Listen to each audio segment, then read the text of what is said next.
आज हम आपको रज़िया सुल्ताना दिल्ली सल्तनत के बारे में बताने जा रहा हूँ। भारतीय इतिहास के रोमांचक व्यक्तित्व में रज़िया सुल्तान का नाम विशेष रूप से उल्लेखनीय है। मुग़ल शासनकाल के एक इतिहास में वह एकमात्र महिला है जिसके राजसत्ता का उपयोग किया। 3 वर्ष से अधिक समय तक दिल्ली की गद्दी पर उसका अधिकार रहा। इल्तुतमिश ने अपने शासनकाल में वंशानुगत राजतंत्र की नींव दिल्ली सल्तनत में रखने का प्रयास किया था। अपने बेटे को शासक के रूप में अयोग्य पाते हुए अपनी बेटी रज़िया को उत्तराधिकारी मनोनीत किया, जो एक अनोखा प्रयोग था। इल्तुतमिश द्वारा उत्तराधिकारी के रूप में रज़िया का मनोनयन को शासक वर्ग ने स्वीकार नहीं किया। उलमाए के मत अनुसार इस्लाम में महिला को सुल्तान का पद ग्रहण करने की अनुमति नहीं है। दूसरी ओर सामंतों का वर्ग एक पुरुष प्रधान समाज में एक महिला की सत्ता के आगे सर झुकाने को तैयार नहीं था। रज़िया ने शासक बनने के साथ ही अपनी स्थिति सुदृढ़ करने का प्रयास आरंभ किया। यह स्मरणीय है कि दिल्ली की जनता ने स्वेच्छा से और सक्रिय ढंग से रज़िया को सिंहासन पर बैठाया था। अतः कुछ समय के लिए सामंत और उलमा का भी उसका खुलकर विरोध करने का साहस नहीं हुआ।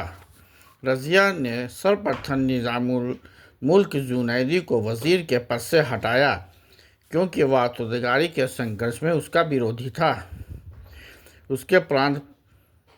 उसके प्रांतपतियों में भी अपने विरोधियों को हटाकर अपने विश्वसनीय अधिकारियों को नियुक्त किया। इस फेरबदल में असंतोष और भी बढ़ा।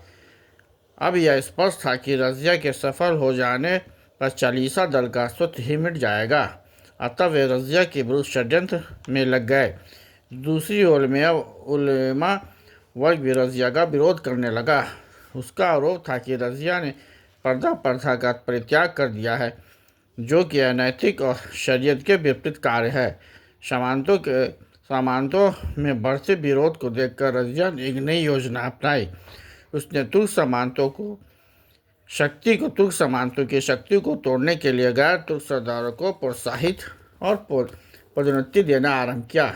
एक हबशी सरदार मलिक याकूत को रज़िया ने पदोन्नति दी। चूंकि तुर्क सामंत जातीय रूप से अपने आप को श्रेष्ठ समझते थे, अतः गैर तुर्क सामंतों की पदोन्नति से उनको असंतोष बढ़ गया। दूसरी ओर गैर तुर्क सामंत का नवगठित दल संख्या और अनुभव में तुर्क सामंतों से कमज़ोर था। रज़िया को आवश्यकता अनुसार समर्थन देने की स्थिति में नहीं था, क्योंकि उसकी शक्ति तुर्कों के मुकाबले कम थी।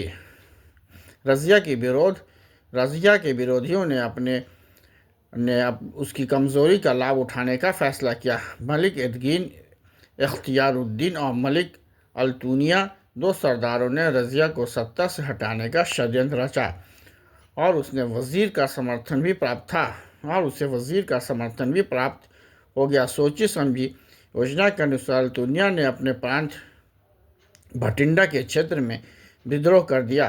रज़िया ने राजधानी का प्रशासन मलिक याकूत को सौंपकर विद्रोह दबाने के लिए प्रस्थान किया। रज़िया को राजधानी से दूर जाते ही वज़ीर द्वारा मलिक याकूत की हत्या कर दी गई। रज़िया के सौतेले भाई मुहिजुद्दीन बहराम शाह को दिल्ली का सुल्तान घोषित कर दिया गया। राजधानी से संपर्क टूट जाने के कारण रज़िया की स्थिति कमज़ोर हो गई और अल्तुनिया ने रज़िया को बंदी बना लिया। राजधानी में मलिक इख्तियारुद्दीन को नायब मामलिकात का पद प्रदान किया गया। अल्तुनिया को इस निर्णय पर आपत्ति थी। रज़िया को सत्ता से हटाने में उसने जो भूमिका निभाई थी, उसके अनुसार उसे कोई विशेष लाभ नहीं हो सका।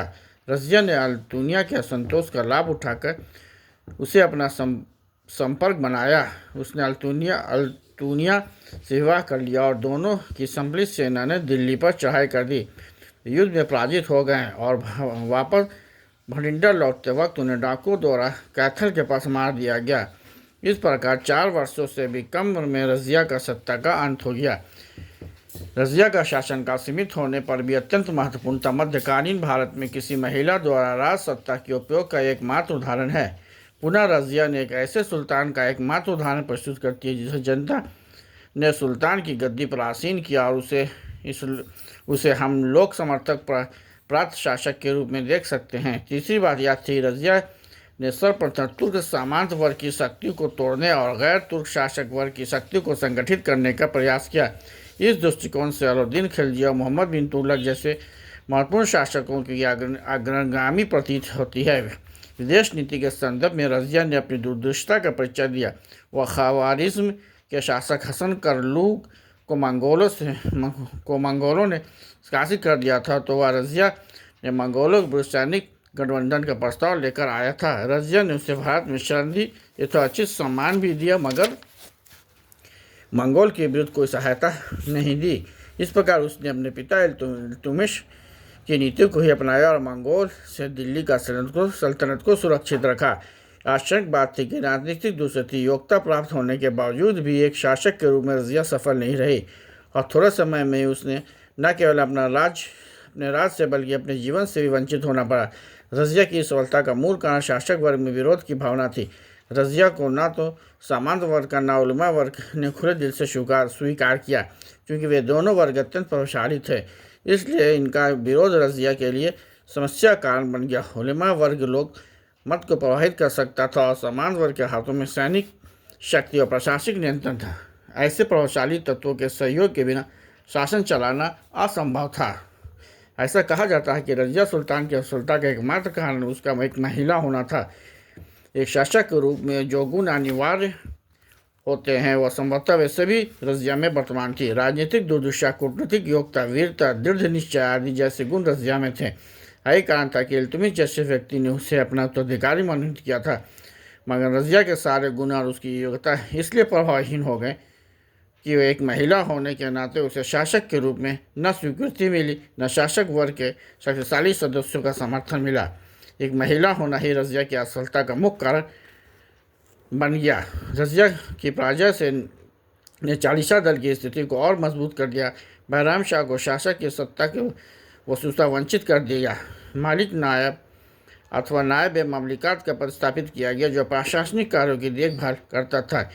यह इस पद पर यतगीन की नियुक्ति किया गया। वजीर के रूप में मुहज़्ज़बुद्दीन को नियुक्त किया गया, मगर जल्दी ही बहराम और उसके सरदारों के बीच मतभेद आरंभ हो गया और 2 वर्षों के सचिव शासनकाल के पश्चात बहराम को सदर के सरदारों सत्ता से हटाकर कैद कर लिया। Thank you.